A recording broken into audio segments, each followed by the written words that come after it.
ప్రస్తుతం బంగ్లాదేశ్ పరిస్థితి తీవ్ర హింసాత్మకంగా ఉంది. రిజర్వేషన్లపై మొదలైన అల్లర్ల వల్ల ఆ దేశ ప్రధాని షేక్ హసీనా రాజీనామా చేసి కట్టుబట్టలతో దేశం నుంచి పారిపోయారు. దేశవ్యాప్తంగా ప్రజలు నిరసనలు చేపడుతున్నారు. ఈ అల్లర్లలో వందల మందికి పైగా చనిపోగా ఎంతో మంది గాయాలపడ్డారు. గత నెల శాంతియుతంగా మొదలైన నిరసనలు అల్లర్లుగా మారాయి. సివిల్ సర్వీసెస్ ఉద్యోగాల్లో కోటా రద్దు చేయాలని డిమాండ్ చేస్తూ విద్యార్థులు నిరసన చేశారు. అది కాస్త ఇప్పుడు తీవ్రంగా మారింది. ఏకంగా ప్రధాని పదవికి చిచ్చు పెట్టింది.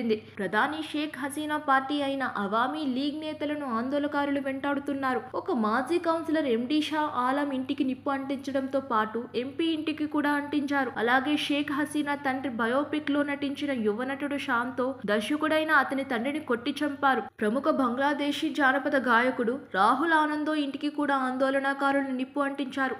వెంటనే రాహుల్ కుటుంబ సభ్యులతో అక్కడి నుంచి పారిపోయి తప్పించుకున్నారు. అల్లర్లు జరిగినప్పటి నుంచి ఇప్పటి వరకు 440 మంది ప్రాణాలు కోల్పోయారు.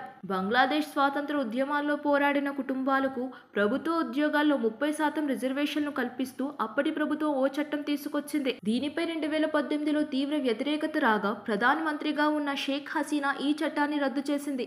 ఆమె నిర్ణయాన్ని హైకోర్టు కొట్టివేసింది. దీంతో బంగ్లాదేశ్లో అల్లర్లు మొదలయ్యాయి.